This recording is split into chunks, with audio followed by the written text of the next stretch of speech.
On a 3 personnes qui ont pu assister au congrès international sur la maladie à corps de Lévy à Newcastle et qui vont nous en faire un résumé des actualités les plus brûlantes.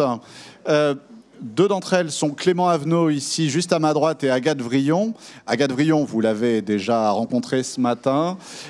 Clément Avenot est un jeune neurologue qui travaille aussi avec l'équipe du professeur Paquet à l'hôpital Lariboisière. Et je laisse Frédéric présenter. Et donc Alice Tisserand, qui est donc en thèse et qui est neuropsychologue, et qui a eu aussi l'opportunité d'aller à Newcastle. Et on vous donne la parole, du coup.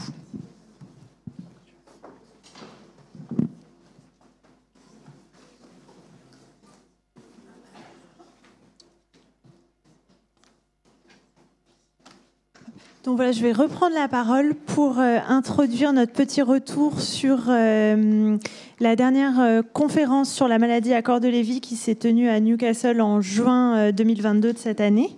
Je vais commencer par remercier chaudement l'association A2MCL parce que c'est l'association qui a financé et qui nous a permis d'assister au congrès. Donc un grand merci. Alors, c'est la seule conférence qui est spécifiquement consacrée à la maladie à corps de Lévy. C'était la 7e édition en 2022 et ça a réuni plus de 500 participants, des chercheurs, mais aussi des malades et familles. Donc, sur le plan scientifique, ça a été très riche. Il y avait des orateurs de 13 pays, de tous les continents, et avec près de 41 communications orales. Et c'est sur le plan purement scientifique, c'était très multidisciplinaire parce qu'il y avait à la fois des chercheurs plus de la recherche fondamentale et de la recherche clinique, et des médecins neurologues, gériatres, psychiatres, rééducateurs et des neuropsychologues. Donc, les thèmes abordés pendant ces 5 jours de congrès ont été très vastes et sont quelque part un bon reflet de toute la complexité de la maladie à corps de Lévy. Donc, d'un point de vue clinique, pour vous donner un peu les axes globaux et ce qui est ressorti globalement de la conférence, c'est qu'il y a eu beaucoup de choses sur le diagnostic, la caractérisation de la maladie à corps de Lévy au stade débutant, et sur toute la variabilité des symptômes qui caractérisent la maladie. On nous a présenté des nouvelles techniques diagnostiques et plus précoces, et aussi avec des technologies qui sont très récentes. Sur le plan plus fondamental, sur la recherche sur les mécanismes, on a eu des présentations avec des études génétiques, avec des modèles animaux. Et il y a aussi une partie qui a été consacrée à la thérapeutique. Donc également, comment mieux utiliser les traitements qui sont déjà à notre disposition, et des retours sur des nouveaux traitements qui sont en cours de développement ou d'essai. En fait, il y avait en même temps, sur les mêmes jours, des sessions qui étaient destinées aux malades et à leurs proches. Et donc, il y a eu 2 jours de présentation sur la compréhension de la maladie, les avancées diagnostiques et thérapeutiques. Et il y a eu des présentations des différentes organisations internationales. Donc, la 2MCL était très bien représentée dans les personnes de Sylvie Seret et aussi Corinne Eloi qui étaient présentes, et qui ont pu rencontrer des sociétés de patients maladies à corps de Lévy venant du Canada, de l'Espagne et de l'Angleterre. Voilà, donc je vais introduire ma collègue Alice Tisserand qui va nous parler des avancées sur le diagnostic et les signes cliniques. Bonjour à tous, merci d'être présents aujourd'hui et merci encore à la 2MCL qui nous a permis de participer à ce congrès à Newcastle. Et donc aujourd'hui, je vais vous parler des signes cliniques de la maladie à corps de Lévy au stade prodromal. Je vais donc présenter 3 conférences qui nous ont été présentées au congrès de Newcastle, principalement sur les avancées dans la clinique de la maladie à corps de Lévy. La MCL, c'est la 2e pathologie en termes de fréquence après la maladie d'Alzheimer. c'est une pathologie qui est très clinique, c'est-à-dire qu'on va chercher des éléments caractéristiques pour établir un tableau de symptômes qui peuvent être neuropsychiatriques, moteurs. Et parmi ces symptômes, les plus saillants ont été répertoriés comme critères diagnostiques principaux, que vous connaissez déjà. Et on parle également de critères diagnostiques secondaires ou de soutien, auxquels on va également porter une attention particulière. Alors on distingue différents stades de la pathologie. Le stade prodromal, donc on parle de stade prodromal lorsqu'il s'agit des symptômes avant-coureurs d'une maladie. Et dans le cadre de la maladie à corps de Lévy, il s'agit du stade de troubles cognitifs mineurs qui sont accompagnés d'autres critères cliniques qui peuvent être principaux ou secondaires. Du point de vue cognitif, on peut observer une atteinte de la sphère attentionnelle, un ralentissement de la vitesse de traitement de l'information ou encore des troubles des fonctions exécutives. Et puis, on va parler du stade de troubles cognitifs majeurs, lorsque ces troubles vont devenir plus sévères et impacter l'autonomie de la personne. C'est ce qu'on appelait autrefois le stade de démence. Du point de vue cognitif, on peut observer une aggravation des troubles cognitifs déjà présents au stade prodromal. Et puis, ces troubles peuvent s'étendre à d'autres sphères, notamment la sphère neurovisuelle, avec l'apparition de troubles visuospatiaux, visio-perceptifs ou encore visio-constructifs. L'évolution de la pathologie est variable d'un individu à l'autre, de la même manière que sa présentation. On en a déjà parlé un petit peu ce matin. L'évolution peut être plus ou moins longue, avec plus ou moins de symptômes. On a des patients qui, d'un point de vue cognitif, vont rester stables pendant 5 à 10 ans. Donc, il y a un véritable enjeu de diagnostic précoce, avec les premiers signes cliniques qui peuvent apparaître jusqu'à 15 ans avant le début des troubles cognitifs, ce qui signifie qu'on pourrait anticiper une prise en charge, et donc il va falloir être particulièrement attentif aux signes subtils. Comment identifier la MCL précocement ? C'est un enjeu de taille, puisque l'identification précoce va permettre une meilleure prise en charge, un meilleur accompagnement ou encore de nouvelles perspectives thérapeutiques. Et je vais vous parler ici d'une étude d'une équipe américaine, l'équipe de Wimanchik, dont l'objectif était d'identifier des symptômes qui prédominent au stade prodromal de la MCL à travers différentes catégories de symptômes, donc par exemple les troubles moteurs, les troubles neuropsychiatriques. Et pour ce faire, ils ont fait une analyse de données rétrospective chez 116 patients qui initialement présentaient une plainte cognitive. Donc ce sont des patients qui sont venus consulter avec une plainte cognitive, et à ce moment-là, on ne savait pas encore ce qui était à l'origine de leurs troubles, donc on ne connaissait pas l'étiologie. Et puis finalement, le diagnostic de MCL a été posé a posteriori, donc lors d'une visite ultérieure. Et on va voir qu'effectivement, cette équipe a mis en évidence qu'il existe des symptômes qui prédominent au travers des grandes catégories de symptômes. Parmi les troubles moteurs, dès le stade prodromal, les chercheurs ont montré qu'il y avait un ralentissement moteur et une rigidité musculaire présents chez 70% des patients, mais également des troubles de la marche chez un patient sur 2. Concernant les troubles neuropsychiatriques, dès le stade prodromal, un patient sur 2 rapporte de la dépression, de l'anxiété ou encore de l'apathie. Et chez 20% des patients, des hallucinations visuelles. Alors les hallucinations visuelles peuvent être un symptôme un peu plus saillant, bien que certains patients qui ont de la dépression, de l'anxiété ou de l'apathie, ça peut être très envahissant chez certains.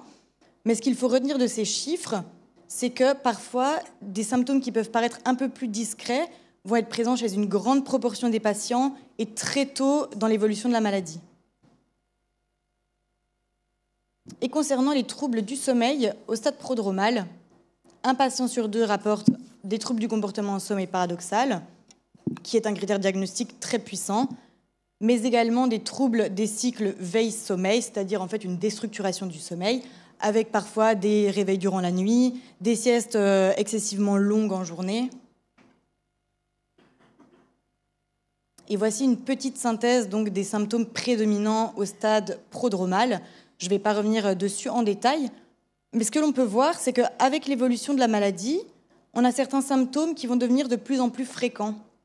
C'est par exemple le cas pour les fluctuations cognitives, les chutes, les hallucinations visuelles, mais je rappelle que ça n'est pas systématique, c'est-à-dire que tous les patients ne vont pas forcément présenter tous les symptômes. Donc en somme, ce que l'on retient de cette étude, c'est qu'il existe des symptômes prédominants à travers différentes catégories de symptômes, ce qui signifie qu'on on va pouvoir anticiper une prise en charge et qu'il va vraiment falloir être vigilant aux signes qui peuvent être plus subtils que d'autres. Je vais maintenant vous parler de symptômes en cluster, c'est-à-dire des associations entre les symptômes, et on va voir quelles sont leurs relations. Il s'agit d'une étude d'une équipe australienne dont le but était de déterminer les relations qu'entretiennent les différents symptômes entre eux et d'en identifier des mécanismes physiopathologiques responsables. Et donc, ils ont fait une analyse de données cliniques sur 27 patients avec une MCL probable. Et donc, l'idée, c'était de voir s'il y avait des symptômes qui ressortaient de manière concomitante et s'il y avait une origine biologique qui pouvait être commune. Et ils ont donc identifié 6 facteurs qui regroupent des symptômes qui apparaissent de manière concomitante, qu'on va détailler. Le premier facteur faisait le lien entre fluctuation, hallucination et somnolence excessive en journée. Et ils ont identifié que le mécanisme pathologique responsable serait lié à un déficit cholinergique. L'acétylcholine, c'est un neurotransmetteur qui est impliqué dans la mémoire, dans les apprentissages, mais également dans l'activation physiologique. C'est donc ce qui va nous permettre de maintenir l'organisme dans un état de vigilance. Le deuxième facteur faisait le lien entre l'ETCSP et l'hypotension orthostatique. Et le mécanisme pathologique serait lié aux inclusions d'alpha-synucléine dans le tronc cérébral. Alors attention, ce qui ne signifie pas que si on a une hypotension orthostatique, on a une maladie à corps de Lévy, mais que si on a une hypotension orthostatique associée à des troubles cognitifs, on va chercher un éventuel TCSP. Le facteur numéro 3, qui peut paraître étonnant, fait le lien entre syndrome parkinsonien et troubles urinaires. Et le mécanisme pathologique serait lié à une déficience dopaminergique dans la voie nigrostriée. La voie nigrostriée, c'est ce qui est représenté en orange, et c'est une voie du cerveau dans laquelle circule la dopamine et qui est impliquée dans les fonctions motrices et l'inhibition de la miction. Et puis les 3 derniers facteurs font des relations entre les critères de soutien. Le 4e facteur fait le lien entre anxiété et dépression. On suppose que ça pourrait être en lien avec un déficit dopaminergique également, cette fois dans la voie mésolimbique, qui est représentée en bleu. Alors on sait évidemment que d'autres neurotransmetteurs sont impliqués, comme par exemple la sérotonine. Le facteur numéro 5 fait le lien entre apathie et illusion visuelle. Et on pourrait supposer à nouveau que c'est lié à un déficit dopaminergique, cette fois-ci dans la voie mésocorticale, que vous pouvez voir en jaune. Et puis le facteur 6 retrouvait de manière isolée la constipation, qui pourrait être révélateur de troubles du système nerveux autonome. Donc pour conclure sur cette étude, il existe différentes combinaisons de symptômes, avec une physiopathologie qui peut être commune, mais je rappelle qu'il y a une variance importante chez les patients avec une maladie à corps de Lévy. Toutefois, chaque caractéristique supplémentaire va nous permettre de préciser un peu plus le diagnostic. Et puis, je vais terminer en présentant un outil diagnostic informatisé qui s'appelle CECOG et qui nous a été présenté par une équipe hollandaise dont l'objectif était de développer un outil informatisé pour détecter des troubles cognitifs légers et majeurs. Alors, quel est l'intérêt de développer un outil informatisé ? Eh bien, malgré le progrès conséquent sur les biomarqueurs, à l'heure actuelle, on ne dispose pas de biomarqueurs pour un grand nombre de maladies neuroévolutives. Donc, leur diagnostic repose essentiellement sur un ensemble de caractéristiques cliniques.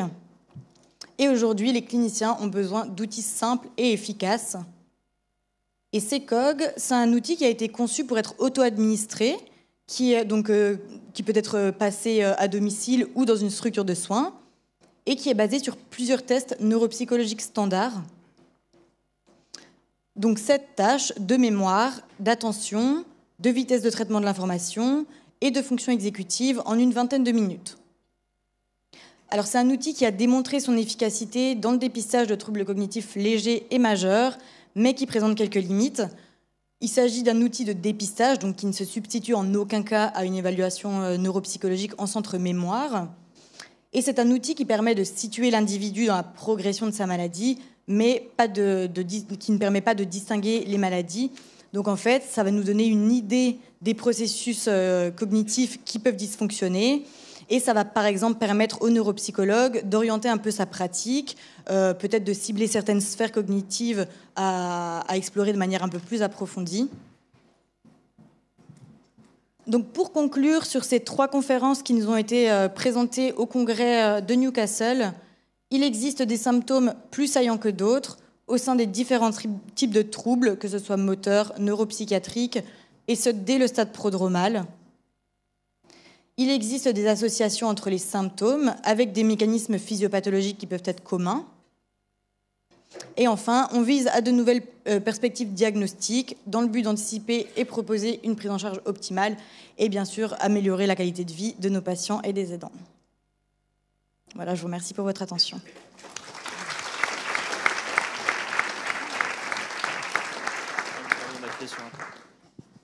Mettez bien votre micro près de la bouche, s'il vous plaît. Alors bonjour à tous. Pour me présenter, du coup, je m'appelle Clément Avenot, je suis interne en neurologie. Et avant de commencer, je voudrais me répéter, mais je voudrais encore remercier l'association pour nous avoir permis de participer à ce congrès. Et pour débuter, moi, je vais vous présenter globalement ce qui a été discuté concernant les méthodes diagnostiques. Alors évidemment, la clinique est d'une importance toute particulière. Ah oui, non, c'est ça, pardon.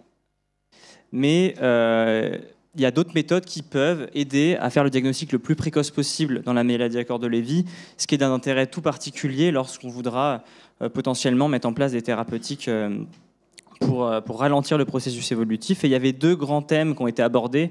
Ça a déjà été discuté en partie ce matin. Le premier, c'est plutôt tout ce qui était lié à des prélèvements biologiques, et puis l'autre, sur l'utilisation de techniques, que ce soit d'imagerie ou d'électrophysiologie. En ce qui concerne les prélèvements biologiques, la première technique qui a beaucoup été évoquée, puisqu'il y a eu plusieurs conférences sur le sujet, ça parlait de la technique qui s'appelle RT-Quick.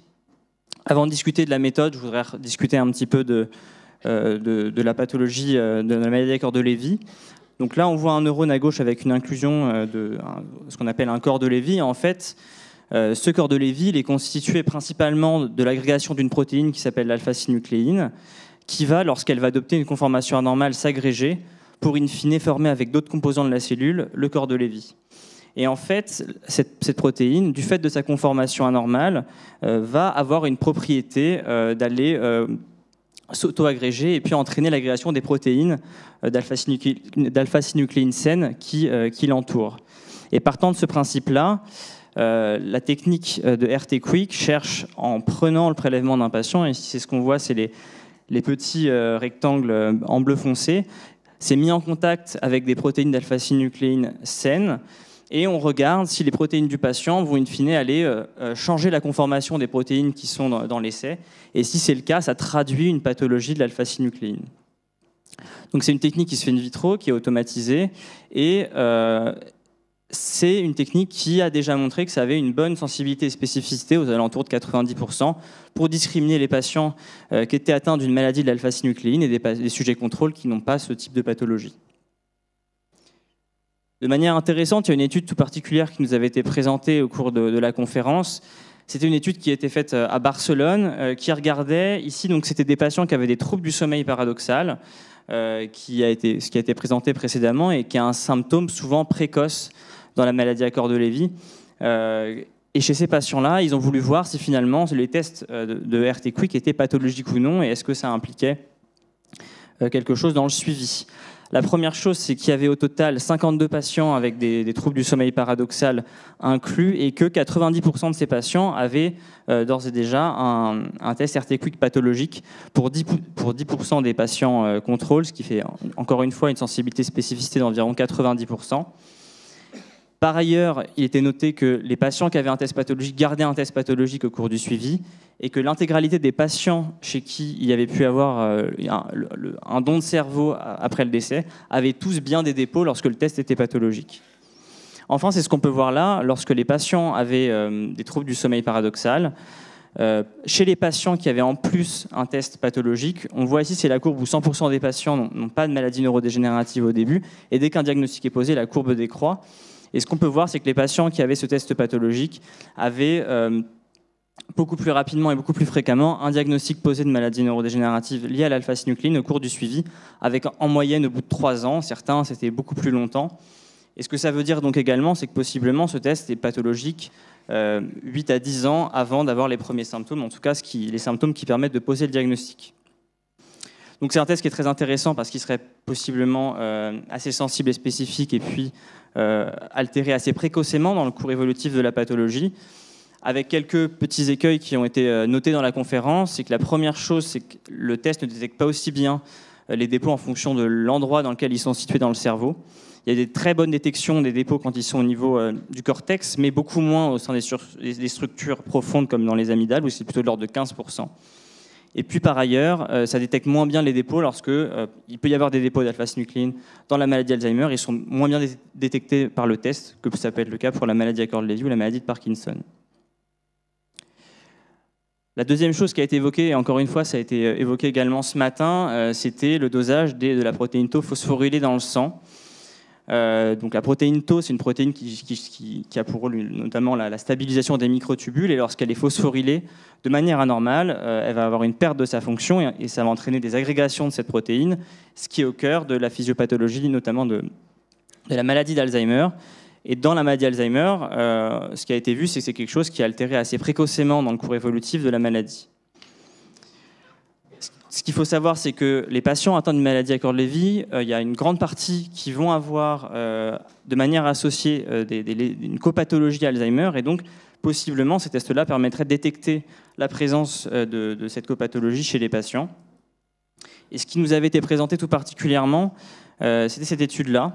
Donc, la présence d'une copathologie Alzheimer avait déjà été associée avant à un pronostic plutôt péjoratif chez les patients atteints de la maladie Accord-Lévy, surtout sur le déclin cognitif.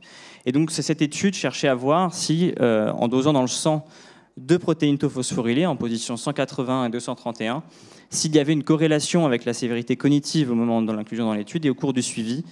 Et ce qui avait pu être montré, c'est qu'effectivement, ces dosages sanguins sur cette étude avait une corrélation à la fois avec la sévérité cognitive au début et puis sur la rapidité du déclin au cours du suivi des patients dans cette étude. Ensuite, pour ce qui était des utilisations des techniques d'imagerie, donc ça, c'est des techniques qui sont déjà de pratique, contrairement aux prélèvements biologiques qu'on a vus avant, qui sont plutôt lors de la recherche et qui ne sont pas de pratique courante. Ces examens d'imagerie sont de pratique courante, ils sont déjà inclus dans les critères diagnostiques au stade plus avancé de la maladie. Là, la question, c'était plutôt de savoir est-ce qu'ils ont un intérêt au stade plus précoce pour notamment le distinguer avec la maladie d'Alzheimer. Donc là, on voit une imagerie, c'est une IRM fonctionnelle, donc c'est un PET-FDG. C'est un examen d'imagerie qui cherche à voir l'activité neuronale en injectant notamment du sucre marqué.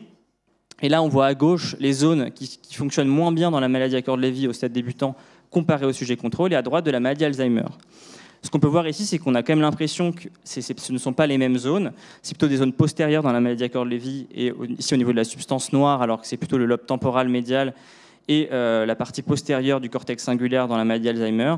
Néanmoins, dans cette étude-là, les différents signes, pour différencier les deux, étaient moins sensibles quand même que dans les stades plus avancés, ce qui n'en ferait pas un examen qu'on pourrait utiliser seul pour vraiment discriminer de manière très efficace ces deux différentes pathologies au stade débutant.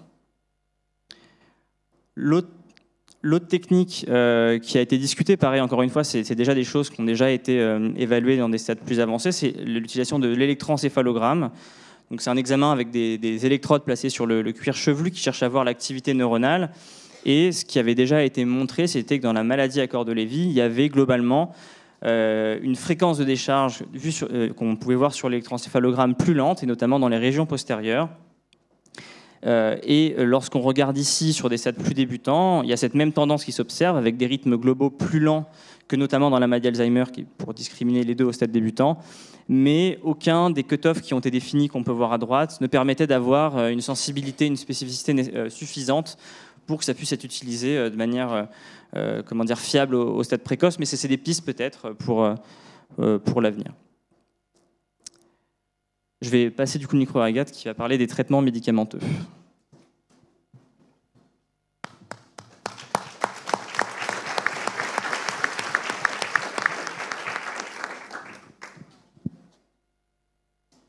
Alors, on a eu, lors de la conférence, une présentation très intéressante du professeur Dag Arsland, qui est norvégien et spécialisé sur la maladie, qui nous a fait un petit panorama de l'évolution de la recherche thérapeutique de 2009 à 2019.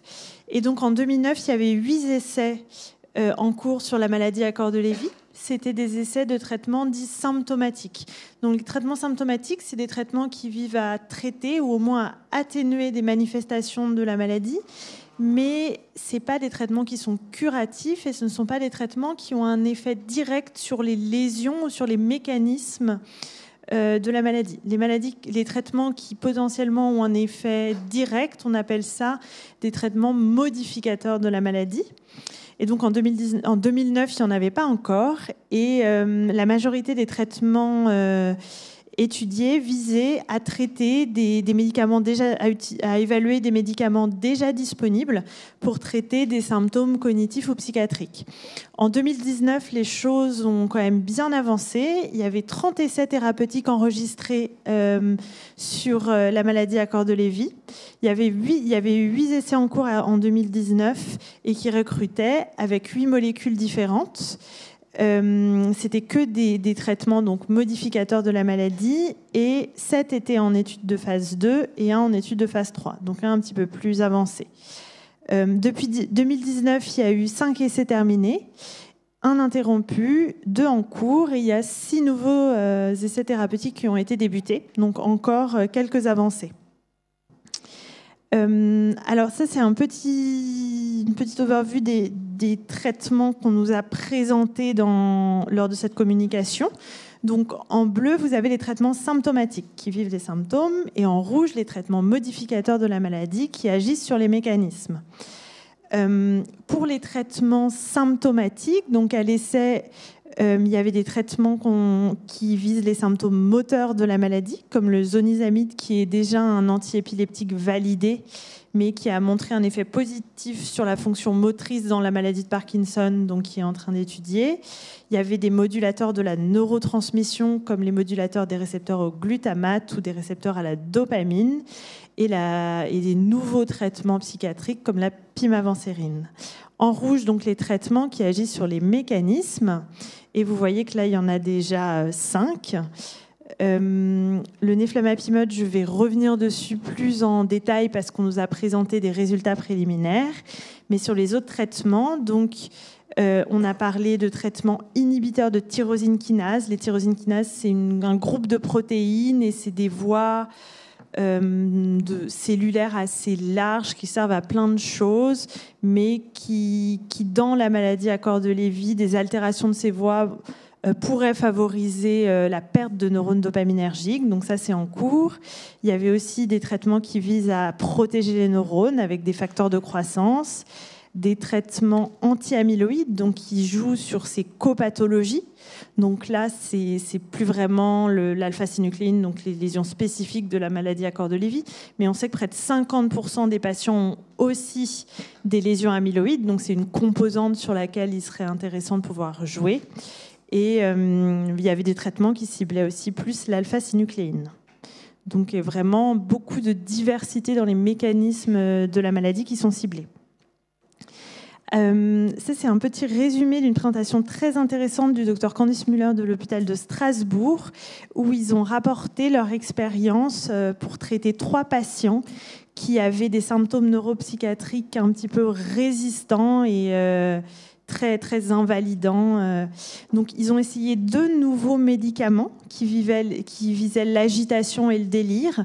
Donc, c'est le cas de la trazodone qui joue sur la sérotonine, qui est un neurotransmetteur, et également la pimavansérin, qui va aussi être active via des modulations sérotonine et qui vise les idées délirantes.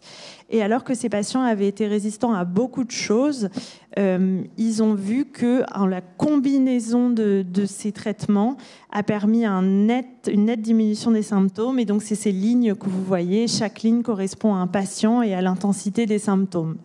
Donc voilà, ça c'est intéressant de se dire qu'en faisant des combinaisons d'outils dont on dispose déjà, on va avoir des choses à proposer à des patients qui étaient un peu résistants aux choses plus communément utilisées. Voilà, quelque chose qui a été vraiment un point important du congrès, c'est qu'on a eu les premiers résultats d'une étude de phase 2 du neflamapimod. Donc, le neflamapimod, ça inhibe une protéine qui est la MAP kinase P38, qui est impliquée dans des cascades de voies cellulaires. Et c'est pour ça que vous voyez ça part dans tous les sens, parce que ça active et ça inhibe plein de choses.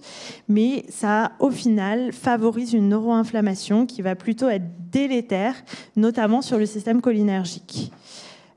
C'est une petite molécule qui se prend par voie orale, un comprimé.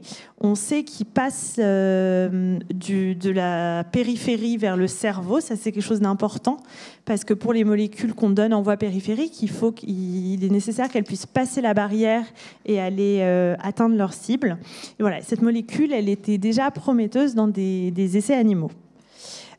Donc cette étude, c'était Ascendi LB. Donc c'était une étude dont le promoteur était le labo EIP à Boston aux États-Unis. C'était une phase 2A, donc une étude de tolérance et d'efficacité, et ça a recruté des patients dans 22 centres aux États-Unis et 2 centres en Europe. Donc en tout, c'était 91 patients avec une MCL de stade léger à modéré. Ils ont dosé ces fameux marqueurs sanguins phosphoto dans le sang. Et avec les résultats, ils ont pu voir que chez ces 91 patients, il y en avait 50% qui étaient porteurs aussi de lésions de maladie d'Alzheimer et 50% qui n'en présentaient pas. Donc assez représentatif de ce qu'on connaît des patients avec une MCL. Les patients ont été traités pendant 16 semaines, donc c'était contre placebo. Donc les participants ont été répartis au hasard, par randomisation, soit pour recevoir la molécule active, soit pour recevoir le vrai traitement. Et en fait, on va comparer les deux groupes pour voir s'il y a une efficacité de la molécule active par rapport au placebo.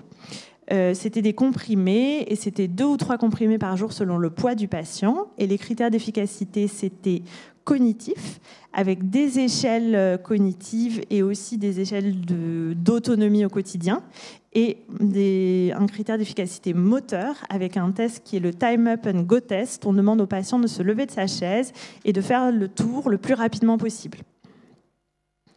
Alors, les premiers résultats étaient prometteurs parce que positifs sur certains critères. Sur le plan cognitif, ils ont pu montrer que les patients qui ont reçu la molécule active ont connu une progression de leurs symptômes cognitifs qui était moindre que ceux qui recevaient le placebo. Donc ils se sont moins dégradés que les autres, de 65%, et c'était significatif sur les tests statistiques. D'un point de vue moteur, les patients qui recevaient la molécule active étaient aussi plus rapides à ce Time Up and Go Test par rapport à ceux qui avaient le placebo. Et plus ils recevaient de neflamapimod, plus ils allaient vite. Additionnellement, ce qu'ils ont vu, c'est que les patients qui avaient le marqueur phosphoto dans le sang négatif répondaient mieux au traitement. Donc ça veut dire que les patients qui n'avaient pas de lésions Alzheimer associées montraient une meilleure efficacité. Et donc ça veut dire que sans doute le traitement cible des mécanismes qui sont spécifiques à la MCL et donc peut-être bénéficieront moins aux gens qui ont aussi d'autres lésions associées. C'est quand même un résultat positif, puisque même si c'est des préliminaires, c'est le premier traitement qui montre un effet bénéfique sur la cognition et l'état moteur dans la MCL. Voilà, ces résultats associés à tout ce qui avait déjà été publié montrent qu'il y a un effet direct sur la maladie, donc c'est bien modificateur de maladie. Là, en septembre 2022, le laboratoire a annoncé sa volonté de poursuivre en phase 2B. Et de manière additionnelle, la FDA, donc l'agence du médicament américaine, a donné un statut fast track, donc une volonté de développement rapide pour un statut un peu particulier pour aller plus vite vers le développement médicamenteux. Donc voilà, donc c'est un bon signal, même si ça reste des essais qui sont préliminaires. Voilà, donc la première fois qu'on a un traitement qui potentiellement agit directement sur les lésions. La troisième présentation que je vais vous présenter, c'est le docteur Joseph Kane qui nous a présenté son projet d'une échelle pour évaluer les bénéfices de nouvelles thérapeutiques dans la maladie. Quand vous développez un traitement, une question qu'il faut assez vite se poser, qui est primordiale, c'est comment est-ce que je vais définir s'il marche ou s'il ne marche pas ? Quels symptômes mon traitement veut cibler et comment je vais pouvoir dire qu'il est bénéfique sur les symptômes ou non. Et pour ça, on a des échelles de symptômes, mais alors que pour les essais thérapeutiques, on a validé des échelles pour la maladie d'Alzheimer ou la maladie de Parkinson, ce n'est pas le cas pour la maladie à corps de Lévy. Donc l'objectif de cette équipe, c'est de créer une échelle qui va être développée spécifiquement pour les essais cliniques et qui va tenir compte des spécificités de la MCL. Le problème, c'est que les symptômes, ils peuvent gêner l'évaluation. Si on fait le test d'évaluation alors que le patient il est dans une fluctuation cognitive, on risque de conclure à tort que le patient n'a pas eu de bénéfice. Si le patient a des difficultés motrices, il ne va pas pouvoir forcément faire les tests. Et donc, il faut bien tenir compte de tous ces paramètres. Et quelque chose de très intéressant, c'est que ce projet de développement d'échelle, il est participatif avec les médecins, les patients et les aidants pour vraiment construire une échelle qui tient compte des symptômes importants pour les patients et qui gênent la qualité de vie des patients. Et donc voilà, l'idée c'est d'évaluer dans les essais thérapeutiques toutes les composantes de la maladie. Donc voilà, je vais repasser le micro à mon collègue.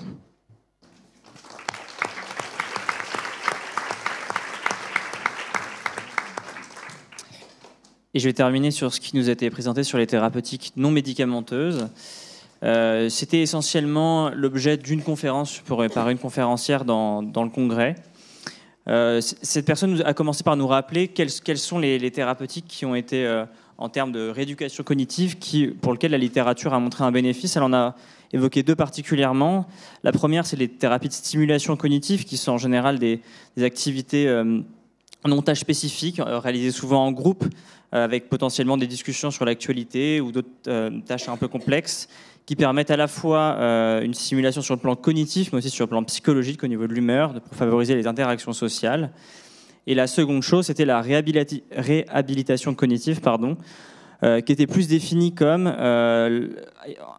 on prend pour but la réalisation d'une tâche spécifique et avec le handicap qui est présent, d'essayer de voir comment on peut contourner le handicap pour arriver à réaliser une tâche spécifique. Et donc ça, c'est plutôt évalué sur des échelles de satisfaction, de réalisation d'une tâche particulière. Et ça aussi, sur des essais randomisés, ça avait été montré efficace. Donc c'était ces deux thérapeutiques qui étaient dans la littérature. Il y en a évidemment plein d'autres. Significativement efficace. Et puis par ailleurs, récemment, la chose un petit peu nouvelle, c'est qu'il y a notamment, et ça a été discuté en fin de cette conférence, des techniques de réalité virtuelle qui ont été essayées pour voir si ça permettait d'apporter quelque chose de plus dans ces différentes thérapeutiques. Notamment la première, c'était chez des patients alors ici atteints de la maladie d'Alzheimer pour voir si ça permettait de favoriser la stimulation cognitive. Alors il n'y avait pas de groupe placebo, mais ça avait montré un bénéfice dans cette étude-là.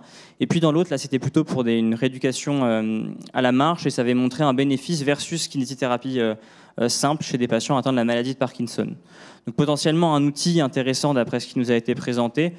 Juste peut-être pour faire pour ceux qui ne seraient pas tout à fait coutumés, là c'est un dispositif qui se met un peu comme on voit sur l'image de gauche. Et là, par exemple, c'était la première étude présentée avant qui essaie de travailler sur les activités instrumentales de la vie quotidienne avec des essais d'orientation dans la première image, de réalisation de courses dans la deuxième ou alors dans la troisième, de mettre les chaussures dans la boîte avec la couleur adaptée. Voilà, c'est des tâches un petit peu ludiques et qui augmentent aussi, de ce que décrivent les études, la motivation à suivre le processus de rééducation, ce qui peut bénéficier aux patients.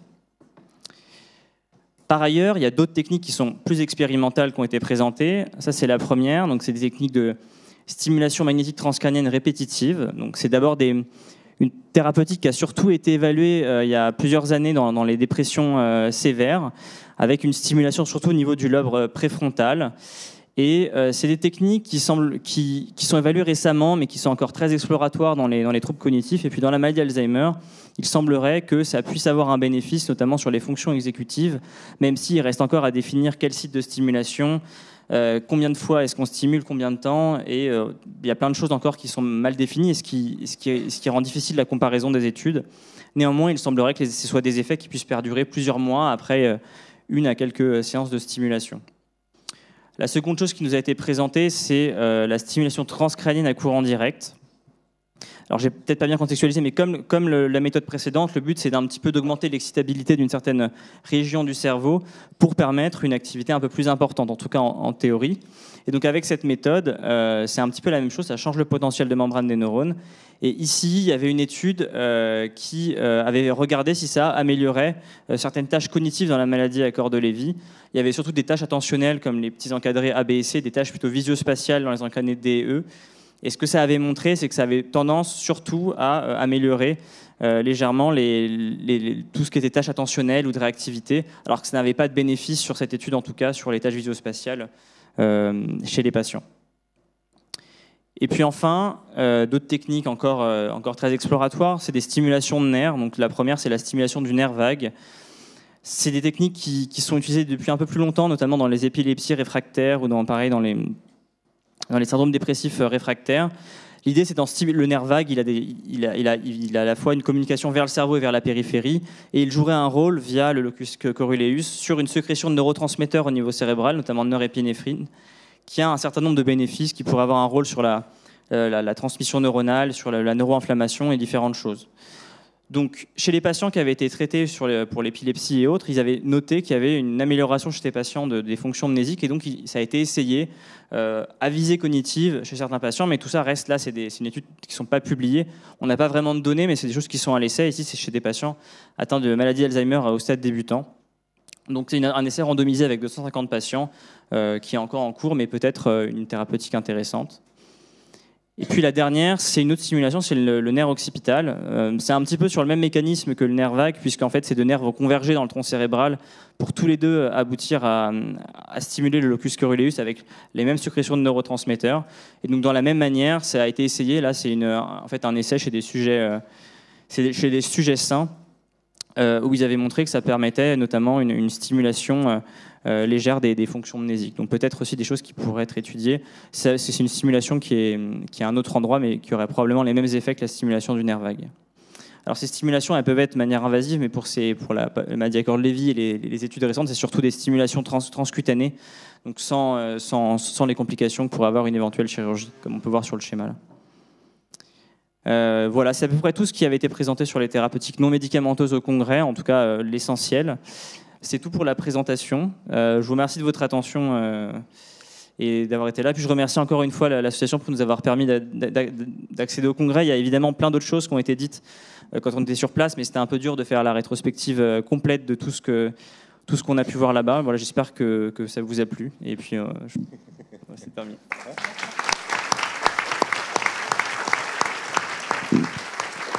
Bravo à tous les trois, c'était très clair. Alors j'imagine qu'il y a des questions dans la salle, là.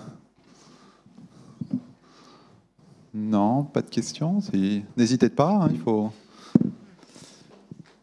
moi j'avais peut-être une question pour Clément, puisqu'il vient de terminer. Finalement, parmi ces techniques non pharmacologiques, quelles seraient celles qui te paraîtraient les plus intéressantes, même si on n'a pas de données claires là-dessus, puisqu'on n'a pas de résultats? J'ai l'impression alors je sais qu'il y a quelques études en cours, notamment je crois que vous faisiez une étude sur la stimulation transcrânienne par courant électrique. Je pense que ça a l'air d'être un petit peu plus avancé en termes de résultats, la RTMS et la stimulation transcrânienne, que les stimulations du nerf vague ou du nerf grand occipital. Et l'avantage de la stimulation par voie électrique, c'est que le dispositif il est beaucoup plus facile, plus transportable. Le RTMS, il faut être à l'hôpital, c'est une machine qui n'est pas très pratique à utiliser. Tandis que la stimulation par courant électrique, c'est quelque chose que les gens pourraient éventuellement faire à la maison, c'est des petits dispositifs. Donc si je devais parler de tout ça, peut-être celui-là, surtout que la stimulation des fonctions exécutives a été un peu plus réitérée que les bénéfices de stimulation du nerf vague, qui sont pour le moment plus théoriques que sur des grandes études.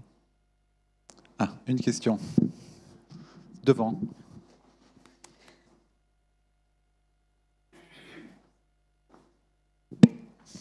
Donc moi je suis une patiente du professeur Blanc et je voulais vous parler de la stimulation magnétique intracrânienne que je pratique maintenant depuis plusieurs années. Et je voudrais vous parler des bénéfices que je ressens depuis que je fais cette stimulation. Donc là j'ai déménagé dans le Var, mais par contre je continue à en refaire. Donc là depuis cette semaine je recommence tout le protocole, c'est-à-dire une semaine complète, donc cette semaine, tous les semaines ensuite, et après, si tout va bien, tous les 2 semaines ou 3 semaines. Et grâce au professeur Blanc, j'ai pu y accéder et je peux vous assurer que mon état s'est bien amélioré. Donc j'en suis très contente et je le conseille à beaucoup de malades. Je suis au stade prodromal, comme le professeur Blanc sait, et je suis malade depuis 10 ans. Donc je suis à 52 ans, ma maladie a commencé et j'en ai 62. Et mon état est relativement stable. Donc merci, professeur Blanc. Merci pour ce partage d'expérience.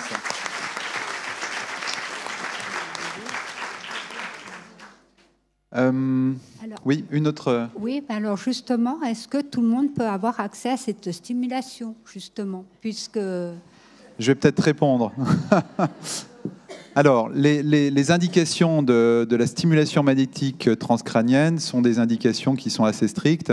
Et c'est vrai que quand dans la maladie à corps de Lévy s'associent d'autres symptômes, eh bien, on peut éventuellement agir sur ces symptômes-là grâce à la stimulation magnétique transcrânienne.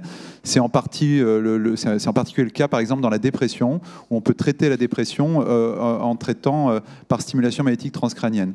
Ce qu'on est en train de faire sur Strasbourg, qu'on ne vous présente pas là, c'est qu'on essaye de pouvoir stimuler de façon plus profonde au niveau cérébral dans une zone dont on a montré qu'elle était atteinte précocement, c'est-à-dire au niveau de l'insula. Pour l'instant, on a 5 à 6 patients qui sont inclus dans cette étude et on n'a pas encore de résultats. Donc je crois qu'il faut être patient par rapport à la stimulation magnétique transcrânienne.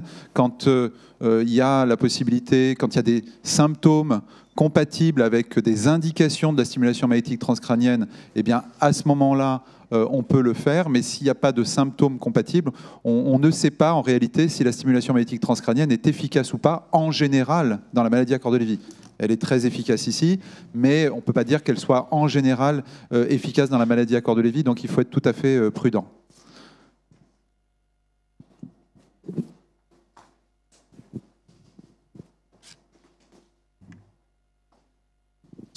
J'ai une question d'Internet. On demande qu'en est-il de la sismothérapie? Alors, sur la sismothérapie, tu veux peut-être répondre?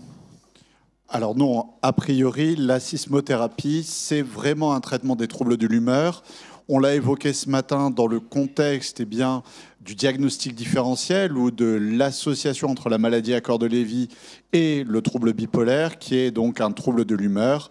Il n'y a pas d'indication, a priori, à la sismothérapie en traitement de la maladie à corps de Lévy.